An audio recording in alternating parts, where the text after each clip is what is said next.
The New Orleans Saints had 8 points today. They also punted the ball 9 times. They punted the ball more than they had points. But we gotta look past the results, because that is what good organizations do. Good organizations lose 6 games in a row. Apparently that's Mickey Loomis's thought process when it comes to the Saints and Dennis Allen. And throughout the Saints' entire franchise history, they've lost 6 games or more in a row in one season 9 times.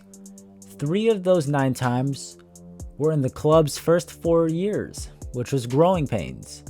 The other 6 times all resulted in a new head coach the following season.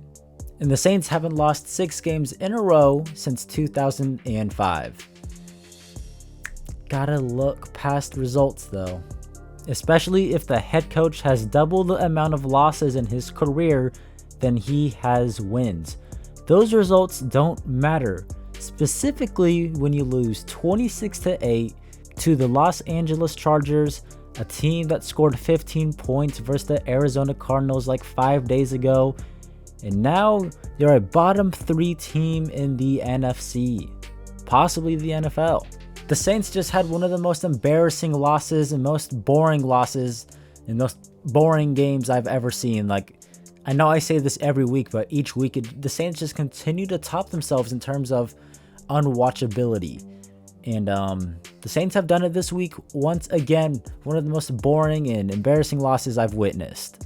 At one point, the NFL official Twitter account posted, "Is this a football or football?" as in soccer score. That's how bad it was. What makes it even worse is that the Saints had 10 days to prepare for this game, and the Chargers had like 5. And the Saints scored 8 points, and the Chargers scored 26.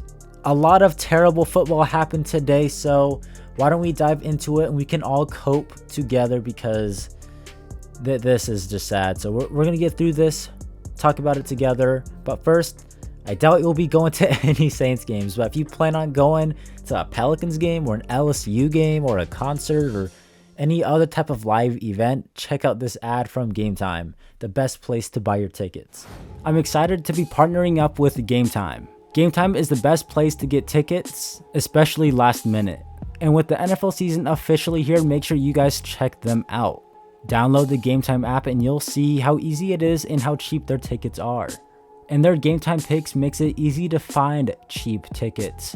If you find a lower price on another website for that specific seat, they'll cover 110% of the difference. They also have photos of each seat, that way you know what the view is going to look like from where you're sitting. Just download the Game Time app and use my promo code TRUEFAN for $20 off your first purchase. Terms apply. What time is it? It's game time. And if you want to help support me and the channel in any other ways, you can just click my link tree down in the description. There's lots of options for you there as well. Alright, thanks for tuning in. Let's get back to the video. So the Saints just dropped their 6th straight game and move on to 2-6 on the year after starting the season 2-0. And a big reason why the Saints probably felt like they haven't been able to win games and find consistency or fire anyone or feel panicked to fire anyone is because of the recent injuries. Yes, the Saints have been dealing with a lot of injuries over the last few weeks, like to the point where the Saints had backup players at basically every position. Like, it was bad. And that is an honorable excuse or an honorable reason. I can give them that. They had preseason players playing on offense. Meanwhile, the defense wasn't. But this week versus the Chargers, the Saints got some players back from injuries, which should have been able to spark the offense and the team, give them a little boost to help win these games. They got Taysom Hill back, Lucas Patrick, their starting left guard back, Cesar Ruiz, their starting right guard back. They had Connor McGovern, who I think is a solid, okay player if the rest of the offensive line is healthy, which it was. They also got Chris Olave back on the offense. The Saints got a lot of players back offensively, and it should have been able to spark and allow the offense to play a lot better, but it didn't. It honestly looked worse today than it did the last 2 weeks, and to me, it starts with Klint Kubiak. I think Klint Kubiak called a terrible game today. My biggest issue with Klint Kubiak today was that he was too safe. Spencer Rattler, his first throw versus the Buccaneers was like a 20-yard pass, and it was a nice play. His first pass versus the Broncos was like a 25, 30-yard pass to Foster Moreau. It was a nice play. But all of a sudden, they get some guys healthy and back again, and he starts treating Spencer Rattler as if he can't throw a football past 5 yards. They would throw a screen, then a run up the middle, then throw another screen, then another screen, and then a rollout play where half the field is eliminated. I just did not like that play calling at all, and I understand you want to run the ball, make life easier for Spencer Rattler, but at some point the running game wasn't working. And I also understand that they're trying to limit Rattler, make life easy for him, make it reads, half field reads, whatever. But they weren't doing that in his first 2 starts. Why is it different now? You're not playing a much better defense than the Broncos defense. The Chargers have a good defense, but not better than Denver's. And it felt like the game plan versus Denver was to let Spencer Rattler throw the ball 40 times, which he did. And in this game, it felt like they didn't want Spencer Rattler to throw the football at all. It just didn't make sense to me. It felt like they had a leash on Spencer Rattler, and if they did, then they were lying a few weeks ago when they said that there was not going to be any limitations in the playbook for the rookie quarterback. On top of that, Clint Kubiak's play calling on 3rd and long situations was horrible. 3rd and longs, they would run draw plays. 3rd and longs, they'd run a screen. 3rd and long, they'd run up the middle. And I understand the logic behind that, but in a game where you kind of need a spark, that is probably not the best way to do it. At least call an actual passing play. Now, at first, the running game did get off to a good start for the Saints. Alvin Kamara had a really nice run, got them into Chargers territory. Then Taysom Hill had a nice run. And then the Saints got into a 4th and 1 situation from the Chargers side of the field, and Dennis Allen had 0 balls to go for it on 4th and 1, and they ended up punting for the first time and not the last time in this game. But Dennis Allen did have the balls to bench Spencer Rattler in favor of Jake Haener. And in his own words, he said he wanted to light a spark in the team, in the offense, and they thought Jake Haener could do so. But I'm pretty sure the head coach said earlier this week it was nice and it felt like a spark of life to get healthy players back on the team. So where's the spark? Now, to me personally, I did not think Rattler was playing horrible enough to get benched, and I'm not trying to be biased. I've given him a lot of criticism. I've said where he needs to be better. I've said he needs to make certain throws. I said he needs to do better versus the blitz. I've criticized Spencer Rattler, and I'm not trying to be biased or glaze him here, but I honestly do not believe that he should have been benched. Now, did Rattler miss some reads and have some bad throws? Yes, he did. He had a low pass to Alvin Kamara, which hit the ground. He missed Chris Olave on a few crossing routes. He did have missed reads, and he did have bad throws. But I didn't get to a point where I was thinking, oh my god, they need to bench this dude. I was very confused about it. I didn't think he was the issue when it came to his production. I think it was an issue of Clint Kubiak calling plays as if he is Ian Book or Bryce Young or Aiden O'Connell. But I think Spencer Rattler played pretty well in his last 2 starts, enough to where you can let him throw it downfield. Yet Clint Kubiak just seemed to not want to let him throw the ball downfield. And something that proves my point is before halftime, in the Saints' 2-minute drill, Spencer Rattler was throwing the ball over the middle, downfield to Chris Olave, had some nice passes to Juwan Johnson, had a nice pass to Mason Tipton over the middle, wasn't a screen, wasn't being limited. And the Saints got downfield into field goal range, and if it wasn't for the clock, they might have been able to run the ball, get closer to the end zone, which proves my point, which was Rattler was doing good when he wasn't having restraints on him. And then when the play calling put a restraint on him, he wasn't able to have success because the play calling was holding him back. Even the commentators before, during, and after halftime were saying that Rattler looked better during the halftime 2-minute drill when they let him throw the ball and zip it over the middle, and they weren't being so conservative and safe with the play calling. They were saying this themselves. These are professionals saying that Rattler, they need to take the training wheels off of him, and they simply didn't. So then Spencer Rattler would end up being benched to ignite a spark by putting Jake Haener in. And honestly, I don't think Jake Haener played terrible, but obviously he didn't ignite a spark.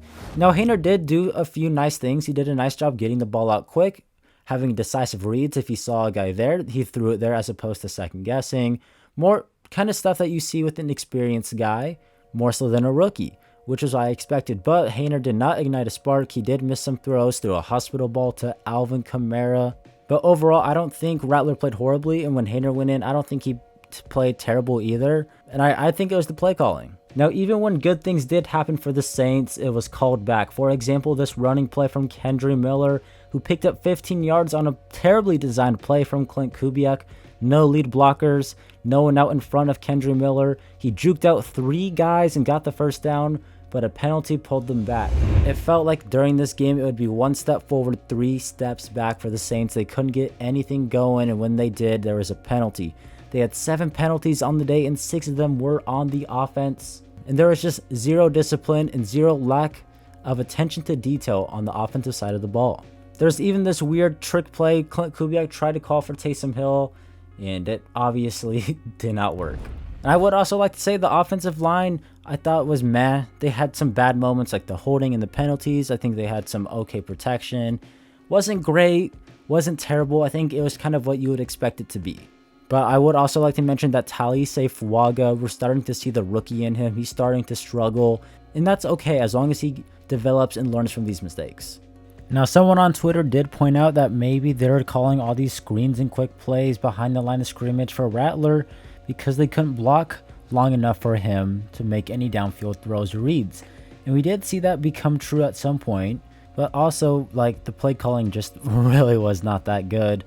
These are the same guys he had weeks 1 and 2 outside of McCoy. Have some tight ends chip block. I didn't see them do that too much. I just think a lot of this falls on Clint Kubiak's conservative play calling. Now, I would like to finish up talking about some positives on the offense. Chris Olave had his first game of over 100 yards today. Shout out to Olave, who also did have a few drops, but that's okay. Over 100 yards, he had a nice game. Alvin Kamara, I thought, had a nice game. Had some nice few plays, tough running. Despite having all his injuries, thought Taysom Hill had some nice plays. And I think Kendry Miller is a really good player. But unfortunately, he's hurt yet again.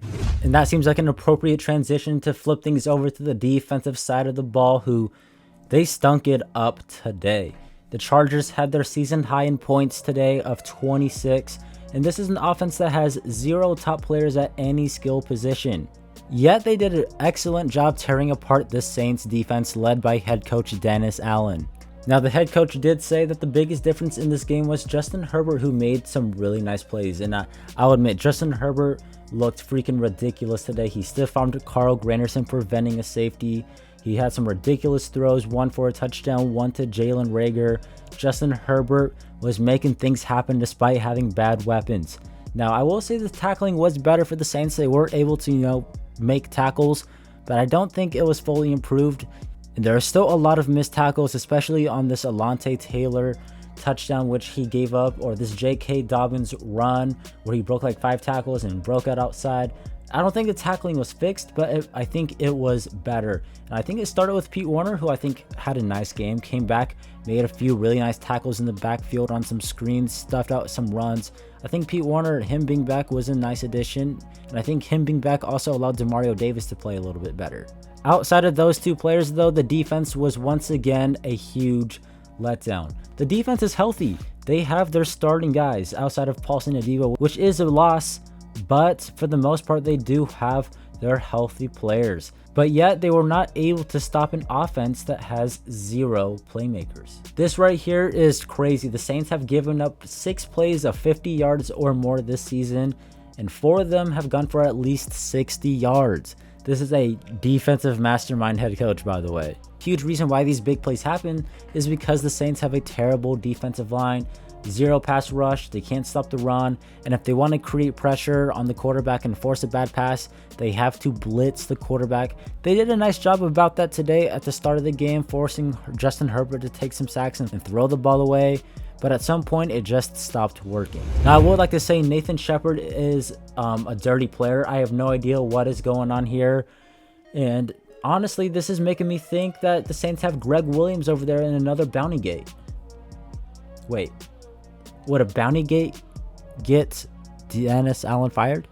But we knew the defensive line and the pass rush was bad anyway. But even the secondary had themselves an off game. Their first one since Paulson Adebo broke his femur. This is the first time we've seen Marshawn Lattimore really get targeted and tested. He had some struggles, gave up some catches, had a bad PI call. Kool-Aid McKinstry, to me, was okay. Didn't really have a lot of great plays. gave up some stuff. Alontae Taylor had a rougher game than usual, gave up a huge touchdown, missed some tackles, but I think he also made a few okay plays. Tyrann Mathieu missed a tackle on the touchdown run. The secondary was met, and they even had Jalen Reagor making highlight plays on us. They let a white boy wide receiver cook us in our secondary. This is probably one of the lowest of the lows we'll see the secondary this season. The defense had 0 turnovers, allowed 366 yards, 117 rushing yards, and allowed 5.6 yards per carry. That is not good football, especially from a defensive-minded head coach.